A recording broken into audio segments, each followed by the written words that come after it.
ఇస్తారా?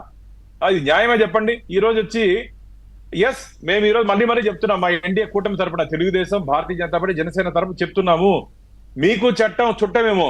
ఈ రోజు ఆంధ్రప్రదేశ్ ప్రజలు ఖచ్చితంగా ఒక మంచి ప్రభుత్వాన్ని అందించారు, ఒక మంచి పరిపాలన అనుభవం ఉన్నటువంటి చంద్రబాబు నాయుడు గారిని ముఖ్యమంత్రి చేశారు. మేమైతే స్పేర్ చేసే ప్రసక్తే లేదు. చట్టాన్ని అతిక్రమిస్తే ఎవరైనా సరే, జగన్మోహన్ రెడ్డి అయినా సరే, నువ్వైనా సరే, ఎవరైనా సరే వాళ్ళని జైల్లోకి పంపించి తీరుతాం. ఈరోజు ఏదో జగన్మోహన్ రెడ్డి గారు నేను ఎక్కడ చూసా, సోషల్ మీడియాలో మీరు రెచ్చిపోండి నేనుంటాను అండా అని. ఏంది అండగా ఉంటావయ్యా? నిన్ను నమ్మి 3 పోలీస్ అధికారులు సస్పెండ్ అయిపోయారు. ఐపీఎస్ అధికారులు నాకు తెలిసి అడిషనల్ ఉన్నత స్థాయి అధికారులు పైగా ఉన్నత స్థాయి సీతారామంజనేయులు గారు, కాంతిరామ్ టాటా గారు, విశాల్ గున్ని గారు నిన్ను నమ్మి అందరూ మునిగిపోయినారు. ఇంకా కార్యకర్తలు ముంచేయాలనుకుంటున్నావా?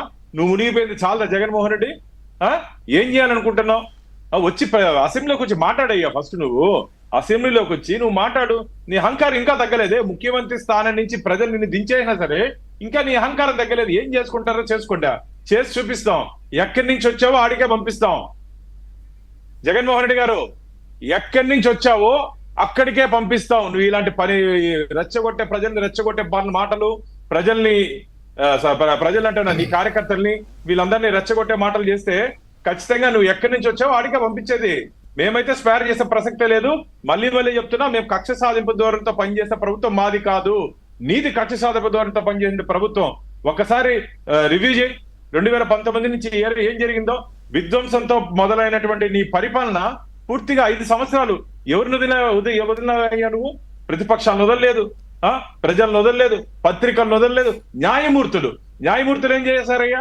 వాళ్ళు కూడా తిట్టించారు కదా. ఇవన్నీ ప్రజలు గమనించే నీకు 11 స్థానాలు ఇచ్చారు. ఇంకా సిగ్గు లేకుండా ఈ రోజు వచ్చి మమ్మల్ని సవాల్ చేస్తావు నువ్వు. ఇంకా రాబో రోజుల్లో వెంకటకృష్ణ, రాబో రోజుల్లో చాలా కఠినంగా ఉంటాం మేము. శాంతి భద్రతలు మాకు ముఖ్యము. 5 సంవత్సరాలు ఆంధ్రప్రదేశ్ లో శాంతి భద్రతలు లేని కారణంగా ఇన్వెస్ట్మెంట్స్ కూడా రాలేదు.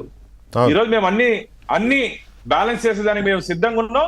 కఠినంగా ఈ విధంగానే ఉంటాం. మా పాలన ఎవరో తప్పు చేస్తారో, తప్పు చేసిన వాళ్ళ మీద మా పాలన ఈ విధంగానే ఉంటుంది, ఉండబోతుంది. రుచి చూడబోతాం తొందరలో. రైట్. బాలకోటి గారు, ఒకసారి ఇవాళ బొత్స సత్యనారాయణ గారు మేము చంద్రబాబు నాయుడు అప్పుడు పారిపోలేదా అన్న మాటలకి